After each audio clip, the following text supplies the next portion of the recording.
Top Congo FM, toujours imité, jamais égalé. Retrouvé en République démocratique du Congo pour cette première mission que j'exerce comme ministre des Affaires étrangères en solo avec une série de points d'attention majeurs que je souhaitais évidemment consacrer d'abord et avant tout à la crise dans la région des Grands Lacs et au conflit à l'est du Congo. Raison pour laquelle j'ai souhaité que cette mission courte de 5 jours, qui en appellera une autre pour pouvoir aussi aller à la rencontre d'autres capitales de la région, puisse passer par la RDC, bien entendu, première concernée, faut-il le rappeler, mais également préalablement par Kampala et par Bujumbura. Pourquoi d'ailleurs l'Ouganda et le Burundi? Pour une raison assez évidente. Ce sont tous deux des acteurs évidemment qui participent à la partition jouée à l'est du Congo. Ils ont une présence armée sur le territoire de la RDC, mais dans une démarche qui n'est pas fondée sur l'hostilité, contrairement, il faut bien le regretter et le déplorer, au voisin rwandais qui a inscrit sa présence à l'est du Congo en soutien au M23 dans une démarche d'hostilité à l'égard de l'intégrité du territoire congolais. La position de la Belgique a été très claire et elle le restera sur ce conflit. Nous ne nous sommes pas réveillés un matin contre le Rwanda, nous ne sommes pas contre quiconque, nous sommes pour les principes élémentaires contenus dans la Charte des Nations Unies et donc pour les questions de justice internationale, de respect du droit international, du droit humanitaire et donc aussi des questions de souveraineté et de respect de l'intégrité territoriale. Et c'est cette boussole qui a toujours fondé la politique des affaires étrangères du Royaume de Belgique qui nous a amenés à pouvoir être particulièrement vocaux pour dénoncer effectivement les exactions dramatiques qui sont commises à l'est du Congo avec, il faut le reconnaître et le regretter, la mobilisation insidieuse d'une série de forces de Kigali. Alors, nous avons souhaité donner écho évidemment à l'indignation partagée bien au-delà de Bruxelles par la communauté internationale. Rappelons que l'attitude rwandaise s'est vue condamnée par les Nations Unies, par l'Union UK, la Grande-Bretagne, excusez-moi, également par le Canada, par les États-Unis et bien entendu par l'ensemble des 27 États membres de l'Union européenne qui ont souhaité d'ailleurs matérialiser cette contestation et cette condamnation par l'adoption, il y a quelques semaines, de mesures de sanctions ciblées à l'égard de personnes physiques ou morales du Rwanda. C'est peu de dire que la démarche a été peu appréciée à Kigali et la Belgique en a fait les frais puisque le Rwanda a décidé de manière totalement unilatérale et radicale de rompre ses relations diplomatiques avec notre royaume dans une démarche qui apparaît à nos yeux probablement plus fondée sur un ressort émotionnel plutôt que rationnel, parce qu'il est toujours essentiel, a fortiori pour garantir une solution pacifique dans une zone de conflit, de conserver des canaux de communication ouverts pour mettre les choses en perspective, et la comparaison s'arrête là bien entendu, même avec la Russie, dont on ne peut pas être suspecté de complaisance. On a aussi là, dans la foulée d'ailleurs des acteurs internationaux et européens, une condamnation forte à l'égard du comportement russe et de sa guerre d'agression à l'égard de l'Ukraine. Malgré les sanctions prises et qui sont beaucoup plus lourdes évidemment, il subsiste des canaux de communication diplomatique et donc nous déplorons que ce ne soit pas le cas avec Kigali parce que nous reconnaissons au Rwanda, évidemment, un rôle aussi de premier plan comme acteur de la résolution du conflit à l'est du Congo, puisqu'il en est l'une des parties prenantes. Ma mission n'a pas l'ambition d'être une mission de médiation, pour deux raisons. D'abord parce que pour être reconnu comme médiateur, il faut que les parties prenantes concernées vous gratifient de cette capacité d'action et inévitablement, chacun l'aura compris, avec la rupture des relations diplomatiques à l'initiative de Kigali, nous ne sommes pas en capacité de pouvoir se prévaloir d'un rôle de médiation. Et quand bien même, nous ne sommes pas dans une démarche souhaitant à incarner un rôle de médiation, puisqu'il y a déjà pléthore d'initiatives qui sont prises en la matière, avec évidemment les initiatives de Luanda-Nairobi, celles de l'Union africaine, celles plus récentes aussi, au départ, de Doha ou de Washington. Et donc, il ne nous apparaît pas utile de rajouter une couche de médiateurs, mais au contraire, de donner toutes les chances de réussite à ces initiatives plurielles et que nous espérons et souhaitons complémentaires pour atteindre un résultat. La Belgique ne se présente pas dans la région des Grands Lacs avec un problème d'ego, souhaitant jouer un rôle qui ne serait pas le sien. Par contre, nous entendons pleinement assumer notre magistrature d'influence. Nous restons un acteur fort et crédible en raison de l'histoire, mais surtout aussi en raison de nos engagements actuels et de nos ambitions futures dans cette Afrique subsaharienne et singulièrement évidemment la région des Grands Lacs. Et donc nous continuons d'exercer nos actions diplomatiques avec conviction, avec force, mais avec une seule ambition, c'est celle d'atteindre des résultats. Et le premier d'entre eux, c'est la pacification dans les meilleurs délais possibles. À l'est du Congo, il faut mettre un terme rapide aux exactions qui y sont commises, aux atrocités subies par la population qui n'ont que trop duré. C'est également une préoccupation de nature humanitaire à l'est du Congo. Autant d'éléments qui nous ont mobilisés. Comme on le sait, une série de Congolais ont dû trouver refuge dans des camps, notamment au Burundi, et pour lesquels, là aussi, des préoccupations humanitaires sous les questions sanitaires, alimentaires et sécuritaires continuent de nous mobiliser et ont fait partie de l'agenda des discussions des derniers jours. Mais nous sommes conscients que il faut rester vigilant quant au processus initié par Doha et Washington. Si nous sommes positifs dans l'accueil de ces initiatives, nous souhaitons surtout pouvoir mesurer les résultats concrets qui pourraient subvenir dans les jours ou semaines à venir, histoire de garantir que si un chemin a été tracé, il continuera d'être emprunté, qu'il n'y aura pas trop de nids de poules sur celui-ci, et que la destination finale sera bien effectivement atteinte. En tout cas, la Belgique y apportera son concours dans la dimension qui peut être la sienne à chaque fois que c'est nécessaire, de manière vocale, publique ou en coulisses, parce qu'il n'y a pas d'autre but recherché que la sécurisation de l'Est du Congo et des populations qui y vivent. Des messages forts ont aussi été adressés à l'attention des autorités congolaises. Parce que si nous sommes persuadés que la priorité doit être portée à la résolution du conflit armé par une réponse régionale et internationale, nous sommes aussi conscients qu'il est important que des signaux soient donnés et qu'un dialogue national soit nourri dans les frontières de la RDC. J'ai pu exhorter le président de la République à donner ces signaux. Je pense notamment à la condamnation publique de la diffusion de tout message de haine à l'égard de quelconque communauté, y compris la communauté Tutsi, qu'il puisse y avoir aussi plus aucune ambiguïté quant à l'absence de collaboration entre l'armée régulière congolaise et le Front de libération du Rwanda, les FDLR, n'ont pas à être considérés comme un interlocuteur acceptable par quelconque armée régulière.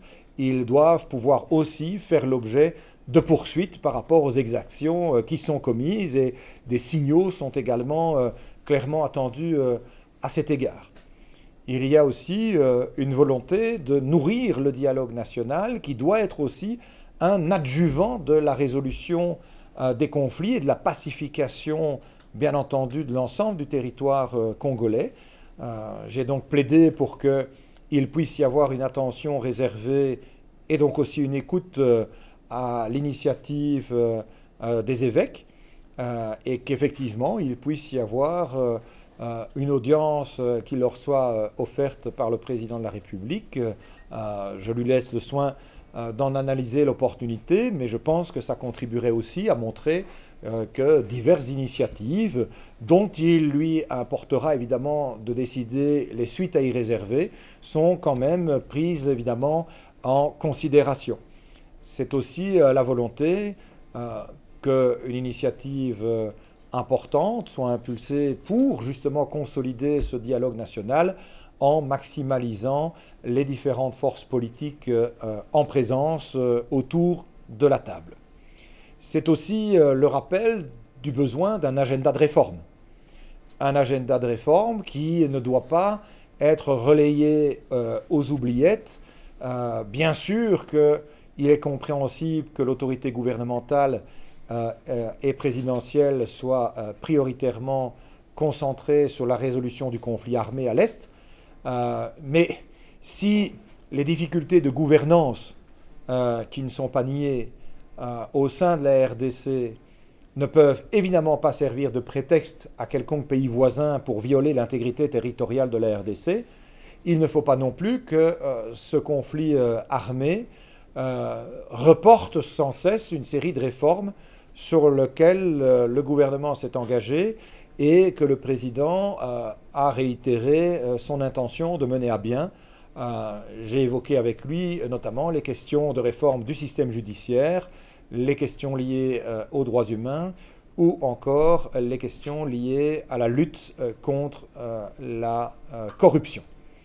Je pense donc qu'il y a un momentum aujourd'hui favorable à la prise d'initiative du président qui s'est inscrit de manière volontariste et je tiens à le souligner dans des volontés de dialogue destinées à résoudre le conflit, et il est bon d'avoir autour de la table tant les représentants de l'autorité congolaise que de l'autorité rwandaise, puisque par nature, et c'est une loi universelle, on ne peut faire la paix qu'en acceptant de conclure un accord avec son ennemi.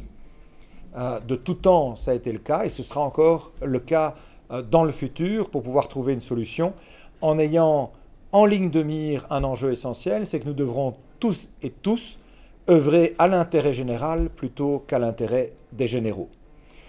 Je pense que ça, c'est aussi un message important pour pouvoir recentrer l'action diplomatique de chacun sur ces questions. Enfin, un autre élément qu'il m'importe de mettre en lumière, c'est que j'ai aussi tiré profit de cet espace de dialogue avec le président de la République et celui préalable avec Madame la Première ministre pour remettre aussi à l'agenda une série de préoccupations par rapport au climat des affaires. Car si la RDC a besoin effectivement d'investissements et de capitaux, notamment étrangers, pour pouvoir poursuivre son développement économique, favoriser les investissements étrangers, il faut aussi offrir un maximum de sécurité, de prévisibilité pour celles et ceux qui souhaitent investir. La Belgique dispose d'entrepreneurs disposés à effectivement injecter des capitaux à Kinshasa ou ailleurs sur le territoire de la RDC. Encore faut-il qu'une série d'obstacles, de freins ou de craintes puissent être levés. C'est le cas notamment avec le quitus fiscal qui est désormais systématiquement exigé, rendu obligatoire, mais dont les démarches administratives trop lourdes ne permettent pas l'octroi rapide, ce qui crée alors des difficultés sur une série de marchés économiques et donc décourage des investisseurs. J'ai pu d'ailleurs obtenir une écoute attentive également outre de la Première ministre et du Président de la République, du ministre des Finances que nous avons pu croiser et qui s'est engagé à clarifier les choses rapidement. C'est également le cas de la perception TVA. Chacun conçoit bien dans tout pays qui pratique la TVA, et elle est moindre en RDC qu'en Belgique au demeurant, de pouvoir effectivement avancer le paiement de celle-ci. Encore faut-il avoir des assurances quant au remboursement de la TVA et donc la perception pour ne pas que ce soit finalement un coût net qui vienne s'ajouter au business model des entreprises. Là aussi, des solutions doivent pouvoir être trouvées. De même que j'ai pu exhorter l'autorité congolaise à prendre dans les meilleurs délais les 4 arrêtés d'exécution qui sont attendus pour concrétiser la mise en œuvre du Startup Act, qui est effectivement un cadre particulièrement apprécié des investisseurs. Le monde économique nous l'a dit, c'est vraiment une démarche extrêmement positive qui a été initiée par le gouvernement congolais. Encore faut-il, pour qu'il produise ses effets, que ces arrêtés d'exécution puissent être pris dans les meilleurs délais. Et donc là, il y a une attente qui ne pourra générer que du win-win sur la dynamique économique locale. Et nous avons mis en exergue aussi une série d'autres enjeux, comme celui du paiement dans des délais raisonnables par l'autorité gouvernementale elle-même des différents sous-traitants et contractants qui ont pu bénéficier de marchés publics, sans quoi ça crée aussi des difficultés de liquidité pour les entreprises concernées et ça fragilise leur capacité de rester pérennes dans la dynamique économique locale. Voilà quelques-uns des enjeux qui ont été évoqués, d'autres collaborations diplomatiques avec aussi l'école royale militaire ont pu être mises sur la table et le rendez-vous du 21 mai prochain, ce sommet ministériel de haut niveau entre les États membres de l'Union européenne et les États membres de l'Union africaine, à l'heure où nos deux continents ont plus que jamais le besoin évidemment de pouvoir construire des projets en commun et être des acteurs du futur de nos populations. Je suis conscient que vous m'aurez jugé trop bref dans ma prise de parole, mais j'espère en tout cas, au-delà de ce trait d'humour, avoir pu être le plus complet possible sur une série d'éléments qui ont pu être partagés et je me tiens évidemment à votre disposition pour l'autre question si vous le souhaitez. La Belgique n'a à aucun moment conçu sa présence et sa mission à travers ma présence dans une démarche visant à vampiriser quelconque ressource de la RDC. Nous sommes évidemment en observation par rapport aux motivations qui peuvent être parfois celles d'autres acteurs internationaux, qui ont parfois une approche plus transactionnelle de leur diplomatie. Nous sommes ici d'abord et avant tout parce qu'il y a une population qui souffre et des principes de droit international à devoir faire respecter. Deuxième élément, un des principes sur lesquels la Belgique n'a jamais transigé, c'est celui de lutter contre toute impunité. Et donc, quels que soient les acteurs, parties prenantes du conflit, il n'y aura pas de réconciliation si le sentiment qui prédomine est celui, à un moment donné, d'une impunité à l'égard de celles et ceux qui ont commis des exactions atroces. Et donc, je suis confiant et je compte bien à ce que l'ensemble des parties prenantes qui vont façonner ces futurs accords de paix puissent aussi réserver l'attention nécessaire à ce principe essentiel, celui de rendre des comptes. Ensuite, s'agissant des Ouazalendo, je pense que par principe, quand vous avez une pluralité d'acteurs qui sont partie prenante à un conflit, il peut difficilement y avoir une résolution qui soit à la fois juste et durable si les différentes parties ne se retrouvent pas à un moment donné concernées et impliquées, parce qu'on courrait alors le risque d'une fragilisation du processus de paix par des perturbations exogènes aux acteurs qui y ont pris part. Et donc ça, j'ose espérer aussi que, n'étant pas autour de la table seule fin politique, chacun y soit attentif.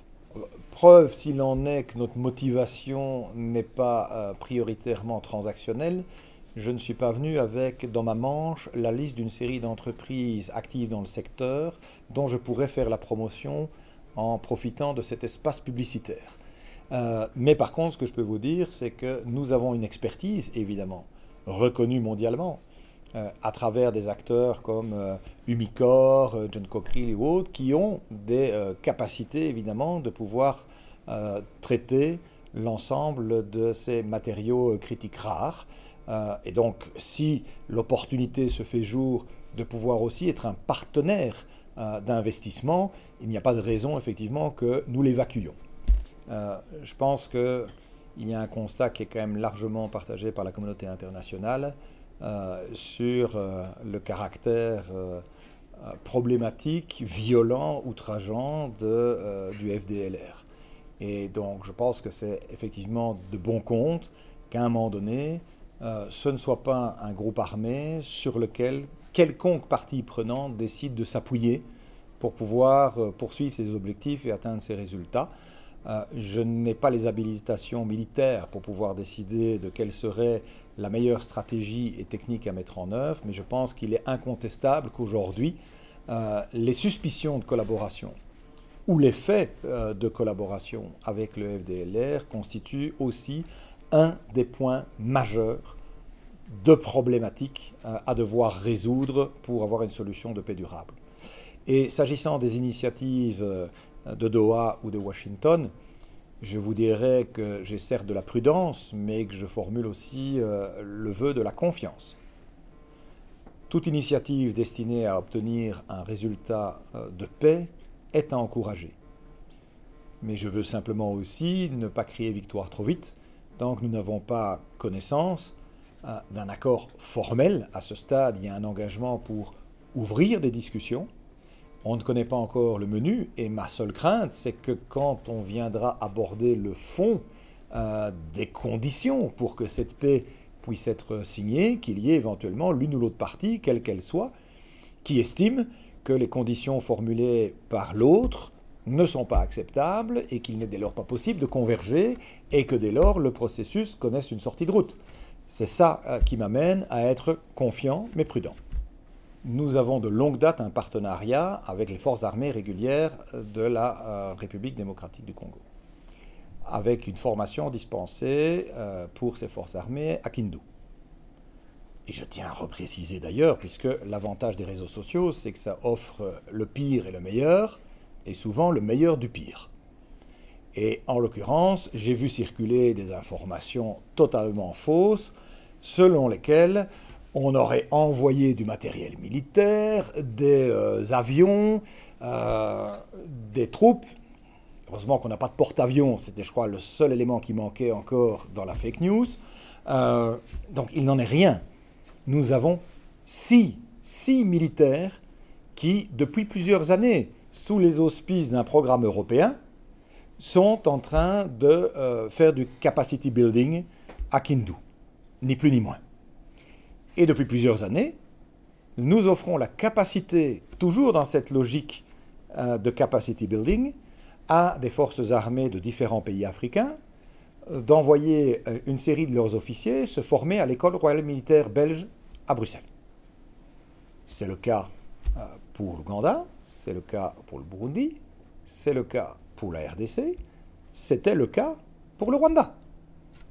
La situation actuelle a libéré quelques places à l'école royale militaire pour pouvoir poursuivre cet accompagnement, mais que nous faisons vraiment dans une optique de procurer un maximum d'expertise pour la structuration, l'organisation, le management et le leadership de forces armées. Je pense que c'est un partenariat qui a du sens et qu'a priori nous continuons de soutenir. Et une ligne rouge dans les négociations, vous n'avez pas répondu à la question. Mais je ne suis pas partie prenante aux négociations.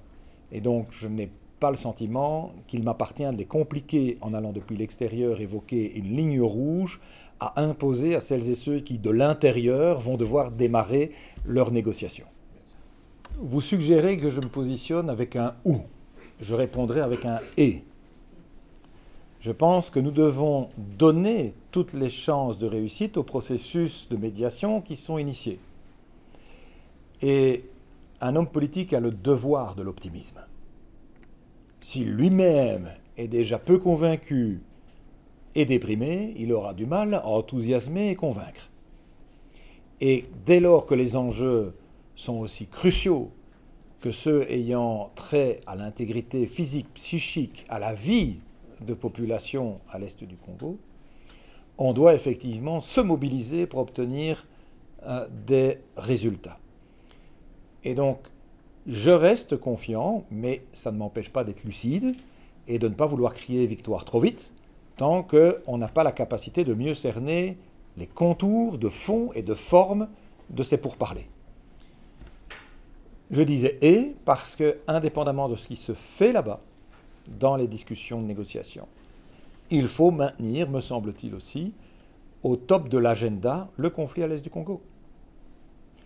Mes partenaires européens, et je le vois à chacune des réunions à laquelle j'assiste, et c'est bien légitime, sont évidemment particulièrement préoccupés, notamment par deux autres grands conflits, le conflit évidemment ukrainien avec la guerre d'agression de la Russie, et le conflit au Moyen-Orient, avec d'ailleurs des inquiétudes majeures en matière de respect du droit humanitaire à l'égard de la population de Gaza.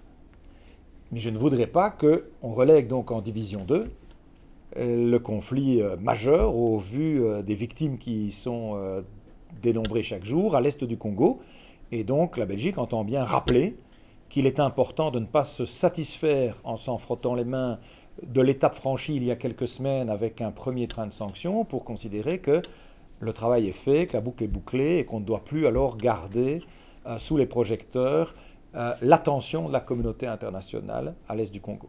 Nous avons par exemple continué, nous, de plaider pour que l'Union européenne suspende le MOU entre elle-même et le Rwanda en matière de matériel critique, donc on dit critical raw materials, donc les minerais, pardon. À force d'utiliser les terminologies anglaises, on en perd parfois son français.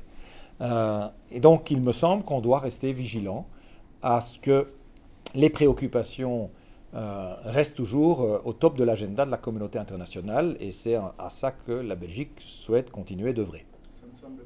Actuellement, la vérité est qu'il n'y a pas une unanimité de vue ou de mobilisation pour reprendre un nouveau train de sanctions, mais on ne peut pas faire le procès à la Belgique d'avoir manqué de clarté, d'affirmation et de soutien, puisque c'est précisément ce langage fort et clair qui nous a valu la rupture des dialogues diplomatiques.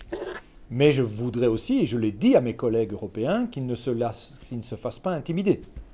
La manière dont la Belgique a été traitée ces dernières semaines par le Rwanda, bien au-delà d'ailleurs de la seule question de la rupture diplomatique, a probablement aussi vocation à générer un effet dissuasif vis-à-vis de la mobilisation de nos autres pays partenaires au niveau de l'Union européenne.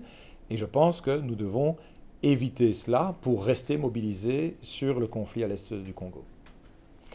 C'est trop tôt pour tirer des plans sur la comète. Je pense qu'il faut d'abord laisser au processus actuel de négociation les chances d'aboutir. Et en voulant parfois aller plus vite que la chanson, on en arrive alors à avoir une mauvaise partition. Le moment venu, la Belgique continuera d'analyser la situation, mais elle restera constante dans le temps sur les principes fondateurs de sa politique des affaires étrangères, c'est-à-dire le respect du droit international et de la souveraineté des États et de leur territoire. Et donc c'est à l'aune de cette grille, et uniquement à l'aune de cette grille, le droit et tout le droit, que nous analyserons la situation et que nous exprimerons, et qu'au besoin, nous continuerons d'être vocaux, y compris par rapport à des demandes de sanctions complémentaires, ce qui est déjà aujourd'hui notre ligne de conduite.